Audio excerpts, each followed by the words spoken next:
O sangue de Jesus tem poder. Louvado seja Deus. O livro de Lucas, você que puder colocar sobre os seus pés, o que puder, meus irmãos, o que não puder, permaneça sentado, mas que a sua mente esteja conectada no céu. Lucas capítulo 23 e no versículo 26, para a nossa leve meditação. Prometo a não ser extensivo, mas prometo ser sucinto com as minhas palavras e prometo entregar tudo que Deus estiver mandando aqui nessa noite. Aleluia. Quem achou, diga glória a Deus. Glória a Jesus.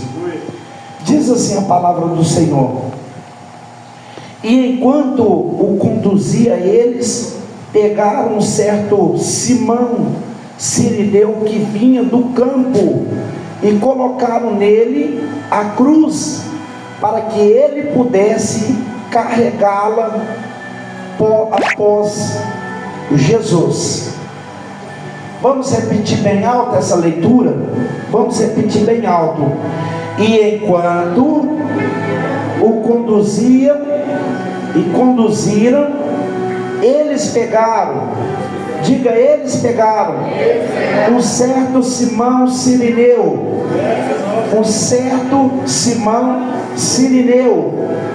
que vinha do campo e colocaram nele a cruz. Diga, colocaram nele a cruz para que ele pudesse carregá-lo, para que ele pudesse carregá-lo após Jesus. Feche os seus olhos. Soberano Rei de Israel, essa é a tua palavra. Não tenho pretensão de persuasão nessa noite, porque o teu Espírito não precisa, meu Pai, de intelecto humano para agir no meio do teu povo. O teu Espírito Santo, ele conhece a necessidade de cada um e sabe em que ponto ele pode chegar e fazer a obra. Então, meu Deus, faça a tua obra nessa noite. Fala de uma forma grandesca e gloriosa com cada coração aflito, necessitado. Fala comigo, meu Deus. Fala com a tua igreja, Senhor. Fala com os obreiros, ó Pai. Fala com a financeira, Senhor. Fala com as obreiras, ó Pai. Fala com os pastores, ó Deus. Em nome do Pai, do Filho e do Espírito Santo de Deus. Amém. E graças a Deus. Os irmãos assentando, glorifique bem alegre com palmas de glória a Deus. Isso. Pode bater palma com alegria. Isso. Oh, aleluia. Louvado seja o nome daquele que vive e que reina para todo sempre. Amém. Queridos irmãos, falar desse assunto sobre sangue é um assunto estritamente profundo, que nós precisamos voltar toda a nossa atenção. Eu quero que os irmãos voltem toda a sua atenção, porque Deus, ele vai te dar uma palavra que você vai guardar no seu coração para o resto da sua vida. Quem crê assim, diga glória a Deus. Irmãos, todo mundo sabe que o sangue é o tema central da Bíblia. A Bíblia é praticamente um açougue, né? Porque todo ponto que nós lemos na Bíblia, nós encontramos sangue. A palavra sangue, ela está contida 700 vezes na Bíblia. A palavra de Deus nos fala em Levíticos, no capítulo 17 e no versículo 11, que o sangue está na vida, ou seja, a vida está no sangue. A vida está no sangue. Portanto, meus irmãos, quando você vai fazer um exame de rotina e você está desconfiado com alguma coisa no seu corpo, e você fica preocupado preocupado, a primeira coisa que o doutor te pede é o exame de... Por quê? Porque o sangue, ele é o diagnóstico, ele que te dá todo o diagnóstico do seu corpo, né? Se o problema é urinário, o sangue vai detectar. Se o problema é uma anemia, o sangue vai detectar. Se o problema é uma enxaqueca, qualquer que seja a enfermidade no corpo, o sangue vai detectar. Ou seja, o sangue, ele mostra o que está de corpo estranho atuando no corpo presente. E o sangue que nós vamos falar nessa noite não é diferente. Meus irmãos, nós sabemos que quando Adão e Eva cometeram delito diante do Senhor, a primeira vez que a palavra sangue aparece na Bíblia é Gênesis capítulo 3 e no verso 17. Deus desceu e fez um sacrifício. Ele matou um cordeiro, ele tirou a pele do cordeiro e ele cobriu a nudez de Adão e Eva. Mas não era uma nudez física, era uma nudez espiritual. Ele cobriu a nudez de Adão e Eva. A segunda vez que o sangue aparece, ele aparece lá no livro de Gênesis capítulo 4, a partir do verso 6 e 7, quando Caim matou Abel. Ou seja, o sangue ele cobre. Agora, no capítulo 4, o sangue grita por justiça. Porque quando Caim matou Abel, Deus perguntou para ele: cadê o seu irmão Abel? E ele falou: eu sou portador do meu irmão, por acaso? Ele falou: não, no capítulo 10, o sangue dele está gritando por mim, o sangue dele está gritando por justiça. Deixa eu começar a ser profeta de Deus na sua vida hoje. O sangue de Jesus, ele grita por justiça. Talvez tenha alguém que está sendo injustiçado, talvez tenha alguém que não está sendo reconhecido, talvez tenha alguém que está na fila de espera e alguém não está dando oportunidade por algum tipo de indiferença. Mas fica tranquilo, porque o sangue que grita por justiça hoje vai descer sobre a sua vida e você sairá daqui justificado. Aleluia. A terceira vez que o sangue aparece na Bíblia, ele aparece no livro de Êxodo, no capítulo 12 e no versículo 7. Que sangue era esse, pregador? É o sangue do cordeiro. O cordeiro que era apresentado, foi mandado através do poder de Deus para Moisés. Deus falou com Moisés: Moisés, fala com o meu povo para matar um cordeiro, tira o sangue desse cordeiro, espange sobre as portas, espange sobre a janela, porque à meia-noite o anjo da morte vai passar, e aonde não tiver a marca do sangue, o anjo da morte vai entrar e vai matar o primogênito da família. Então Moisés mandou o povo, matou o cordeiro e foi passando o sangue nas umbrais das portas, nas janelas, e foi expandido nas portas, nas janelas. E quando deu meia-noite, o anjo da morte veio, aonde não tinha a marca do sangue, ele entrava no palácio de Faraó, ele entrava nas mansões do Egito, ele entrava na casa dos maiorais, que tinha dinheiro, que tinha autoridade, que tinha conhecimento, que tinha um Deus. Mas na terra de Gósen, meus irmãos, foi poupada a vida dos primogênitos. Por quê, pregador? Porque o sangue estava sobre eles. Sabe o que eu quero te dizer? O diabo já veio sobre a sua casa. Não foi uma, não foi duas, não foi três. Lembra quando você pensou em divorciar e até hoje você está casada? É porque o sangue não deixou o divórcio entrar na sua casa, no seu casamento. Você lembra quando você pensou que ia morrer com aquela enfermidade? Não morreu. O sangue estava sobre você para te imunizar da morte. Você lembra quando o traficante ameaçou? Você lembra quando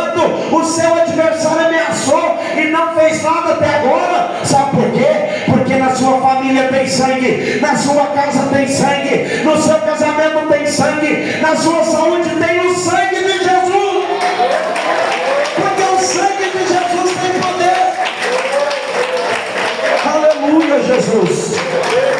E agora nós deparamos, meus irmãos, com o sangue de Jesus Cristo, que foi expandido lá no jardim do Getsêmani. O que aconteceu? Jesus subiu para orar e pediu os discípulos para ficar com ele, velar com ele 1 hora sequer desta oração. E ele foi orar, e naquele tempo que ele estava orando, ele começou a perceber que o pecado da humanidade estava sobre ele. Por quê? Porque ele era o Cordeiro de Deus que tira o pecado do mundo. Está escrito em João capítulo 1 verso 29, ele é o Cordeiro de Deus que tira o pecado do mundo. O pecado da humanidade estava sobre ele. Ele começou a sentir medo, ele começou a perceber que ele ia passar por um estágio doloroso, que ele ia passar pela via dolorosa, que ele ia sofrer na mão dos pecadores, dos salteadores, dos homens maus. Mas ele começou a sentir a necessidade de prosseguir, e a Bíblia nos mostra que ele começou a entrar num estágio chamado hematidrose. Essa hematidrose é um estado emocional, quando a pessoa está com uma sobrecarga muito grande de uma responsabilidade que ela não consegue assumir sozinha. As glândulas sidorícolas fora e começa a envolver com o suor do corpo, de sorte que transparece na pele. E Jesus começou a suar grandes gotas de sangue. Na hora que ele passava a mão assim, ele via: eu estou sangrando. Mas ali já começa, meus irmãos, o sangue de Jesus começa a gritar por libertação. E aí ele vai então agora sendo apanhado pelo povo da guarda pretoriana, juntamente com o sinédrio. Veio a guarda pretoriana e o sinédrio prenderam Jesus. Prenderam Jesus, levaram Jesus para a casa de Caifás, depois levou Jesus para a casa de Pilato, depois Jesus voltou para a casa de Caifás, e ali Jesus então começa a receber, meus irmãos, a chibatada. Ele começa a apanhar, e apanha muito, mas muito. Tinha 12 pontas naquele chicote que tinha traços de couro de cordeiro, e as pontas tinham pedaços de osso de camelo e pedaços de chumbo, e aquele chicote ganhou o nome de Azorrague. Ali tinha um homem pronto e preparado para surrar as pessoas. Essa prática eles trouxeram lá da Síria, a Síria que tinha costume de punir as pessoas com essas chibatadas, e cada chibatada que eles davam em Jesus, o osso juntamente com o chumbo afundava tanto nas costas de Jesus que chegava, dá para ver os ossos das costas dele. Ele tomou, meus irmãos, 40 menos uma, que totalizando dá mais ou menos 490 buracos, 490 ferimentos. Agora ele sai com Jesus, eles cortam a roupa de Jesus, eles tiram a roupa de Jesus, e eles lançam sorte e começam a fazer chacota com Jesus. Esse aí que é o rei dos judeus, ele é o rei dos judeus, então põe a coroa dele. Eles vêm com a coroa de cravo da Índia, que cada um tinha 3 centímetros de espessura, coloca na cabeça de Jesus, bate com o canício, e aquele cravo começa a cravar na mente de Jesus, e Jesus começa a apanhar, meus irmãos, e ele surrado estava derramando o seu sangue ali por todas as partes. E agora eles vêm com a arte da cruz e colocam sobre Jesus. Não era a cruz inteira, era a sua arte horizontal. A arte horizontal é só essa parte aqui, é só essa parte, porque a vertical estava fincada lá no alto Gólgota, que resumindo significa caveira. E Jesus começa a carregar aquela cruz, e ele sem força, já tinha derramado muito sangue, e ele vem passando com aquela cruz, só que nada é em vão. Eu falei aqui que Deus, ele tem sua multiforme de trabalhar. Aí quando ele vinha, saiu de casa um tal de Simão, o Cirineu. Cirineu não era o sobrenome, ele morava numa cidade chamada Cirene. Cirene significa aquele que emite som. Ele saiu da cidade de Cirene e já saiu com a capanguinha nas costas. Por quê? Porque ele tinha dentro daquela capanguinha roupa festiva para participar da festa pascal, porque Jesus morreu na festa da Páscoa. Aleluia. Na Páscoa não nasceu porque Jesus morreu nela, mas foi na Páscoa. A Páscoa já existia. Páscoa, Peshá, eram 3 festas que era celebrada em Israel: Peshá, Sabaoth, Sucote, que é Páscoa, Pentecoste e Tabernáculo. As 3 festas obrigatórias que todo judeu circuncidado tinha que passar por ela. E Jesus morreu exatamente na festa da Páscoa. Aí vem Jesus com essa arte da cruz horizontal, e aí vem Simão Cirineu para participar da festa da Páscoa. Irmãos, e para querer envergonhar Jesus, eles pegaram Simão Cirineu.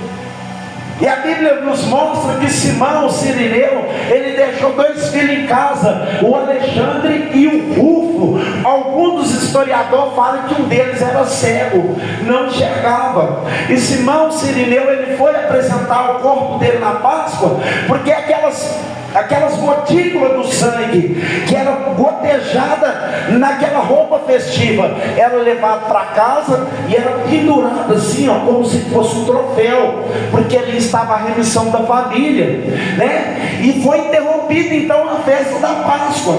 Agora o Simão Cirineu não vai mais participar da Páscoa, porque a Páscoa é lá em cima, Jesus está aqui embaixo na Via Dolorosa, e eles pegaram ele à força. Falou: você vai levar essa cruz, vai ajudar ele a levar a cruz. Então Simão agora abaixa para levar a cruz, ajudar Jesus a levantar e pegar a cruz de Jesus e ajudar ele a carregar. Quando Simão Cirineu abaixa, a igreja, o Simão Cirineu olhou para dentro do olho dele, aquele olhar sereno, aquele olhar de libertação, aquele olhar de salvação, aquele olhar de cura. Simão agora achava que ele estava sendo interrompido da festa da Páscoa, mas o que Simão não sabia é que o sangue do Cordeiro verdadeiro estava banhando toda a sua vestimenta, e Simão estava recebendo a libertação do verdadeiro Cordeiro de Deus.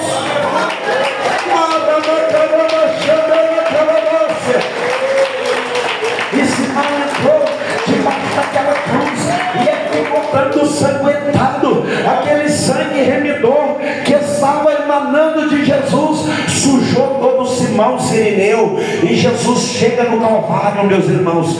Calvário significa caveira. Quem conhece o Exu da morte, como é que ele chama? Exu caveira. Calvário significa caveira. Irmãos, que formato que tem a cruz? A cruz, ela tem o formato de uma espada. Então quer dizer, a espada estava fincada em cima da cabeça da caveira. E Jesus então foi para a cruz, lá no alto Gólgota, ou seja, em cima da cabeça da caveira. Ou seja, Jesus usou a arma da morte para matar a morte. Jesus matou a morte com a morte. Através da morte de Jesus, a morte da humanidade foi cancelada. Parece que eu ouço o grito de Paulo lá no livro de 1 Coríntios capítulo 15 versículo 56: aonde está a morte e a sua vitória? Aonde está o inferno, seu aguilhão? E Jesus matou a morte com a morte. E quando Jesus mata a morte com a morte, meus irmãos, a Bíblia diz que todo mundo que estava zombando dele, esperando ver ele gritar, desesperado, xingar, organizar, fazer alguma coisa, ele gritou assim, ó: Telestai, está consumado.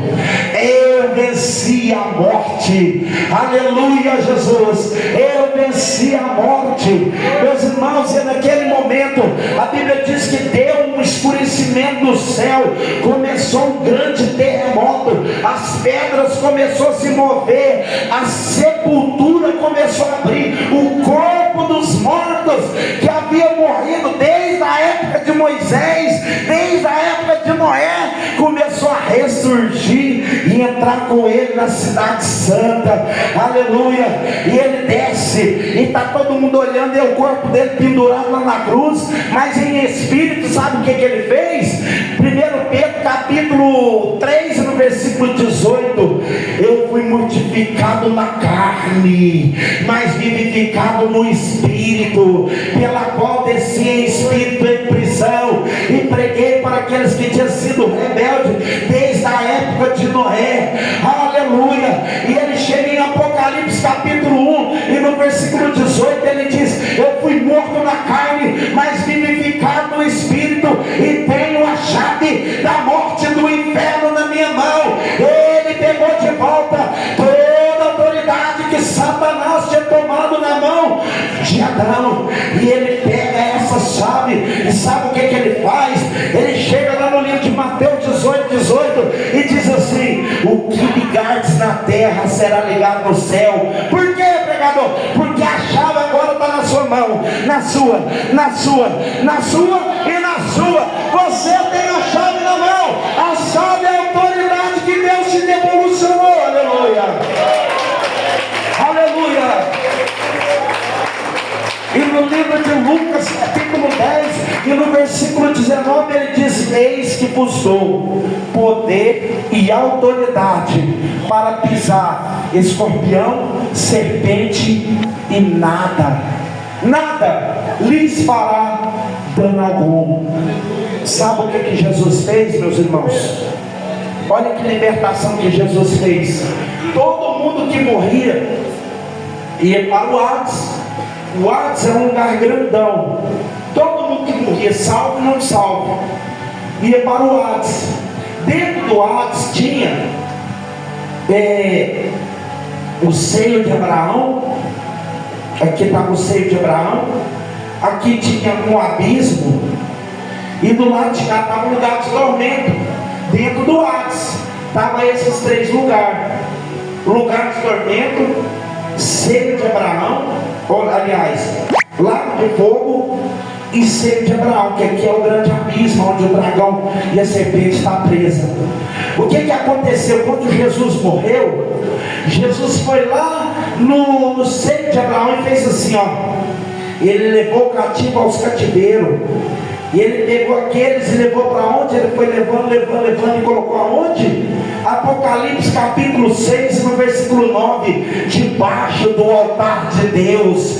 Hoje não tem mais ninguém no Hades, porque o sangue libertou até aqueles que haviam morrido. E sabe o que ele grita através do apóstolo Paulo lá em 1 Tessalonicenses 4,16? O mesmo Senhor descerá do céu com alarido, com voz de arcanjo e com trombeta de Deus. Os que morreram em Cristo ressuscitarão primeiro, e depois nós que estivermos vivos seremos transformados em corpo incorruptível, e seremos arrebatados e estaremos para sempre com o Senhor. Aleluia. Então, meus irmãos, vir na igreja não é só um ato de visitação. Você que tem o hábito de pensar: eu sou religioso, eu tenho minha religião, eu sou evangélico. Jesus não veio implantar uma religião, Jesus veio eliminar a morte.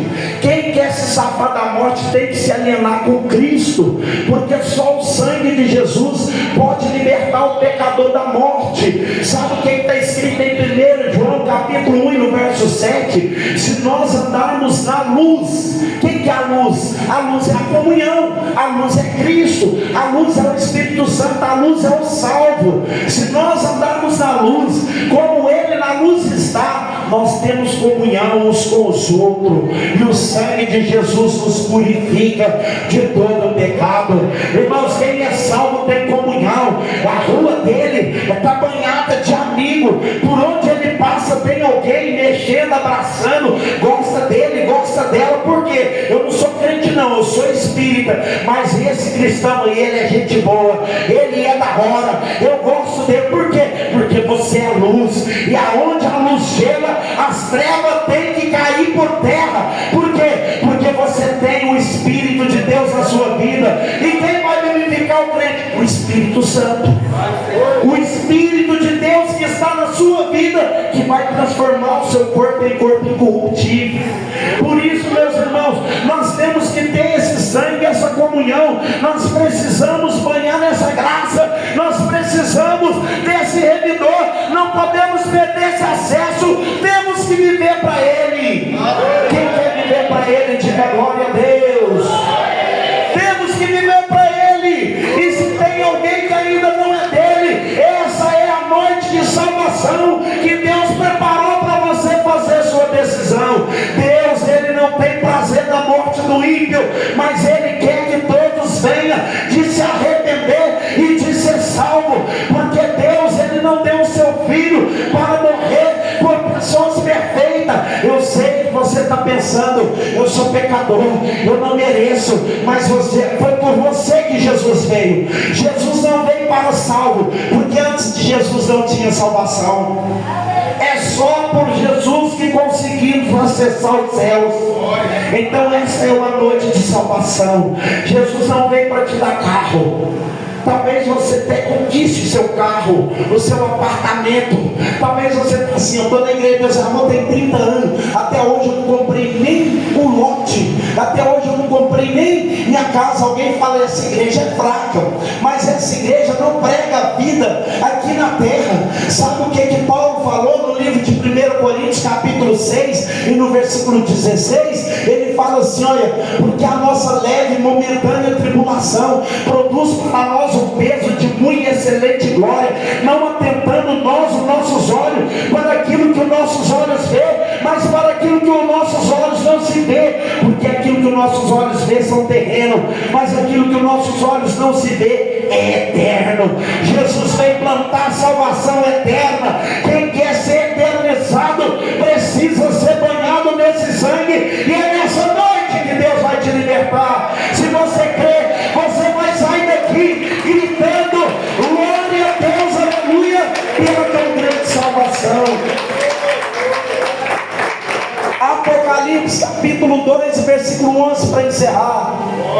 Quem tem ouvido, ouça o que o Espírito diz às igrejas. E o que vencer de maneira alguma provará o dano da segunda morte. A primeira morte todo mundo vai morrer, mas a segunda não. A segunda, Deus te deu a garantia que você não vai passar por ela. Ah, mas Satanás, e se Satanás usar alguém para me matar? Ele não vai te matar, ele vai só te aproximar de Deus, porque o crente não morre, o crente volta para casa. Tem alguém que ouviu essa palavra agora, nessa noite, e você quer fazer hoje a sua decisão, já sai daqui salvo, livre e liberto pelo sangue de Jesus? Tem alguém? Tem alguém que você quer aceitar Jesus? Se tiver, a noite de salvação é essa. Tem alguém? Levanta assim na sua mão, se você tiver. Tem alguém? Não tem? Não tem ninguém que quer ser salvo. Ou seja, quem já tem garantia de salvação, levante as suas mãos. Então bate palmas e dê glória a Deus. Aleluia. O Espírito do Senhor Deus, que não mente, não se engana. Na hora que eu estava pregando, alguém aqui estava pensando assim: meu Deus, se esse sangue ele veio para remir, se esse sangue ele pode livrar do fogo do inferno, então tudo que eu ouvi é mentira, tudo que eu ouvi é invado. Sabe o que Jesus mandou te dizer? João capítulo 14 versículo 6: eu sou o caminho, a verdade e a vida, ninguém vem ao Pai senão por mim. Jesus é o único que pode levar a Deus, não tem outro caminho. Então a sua decisão cabe a você. Você precisa dessa libertação para a sua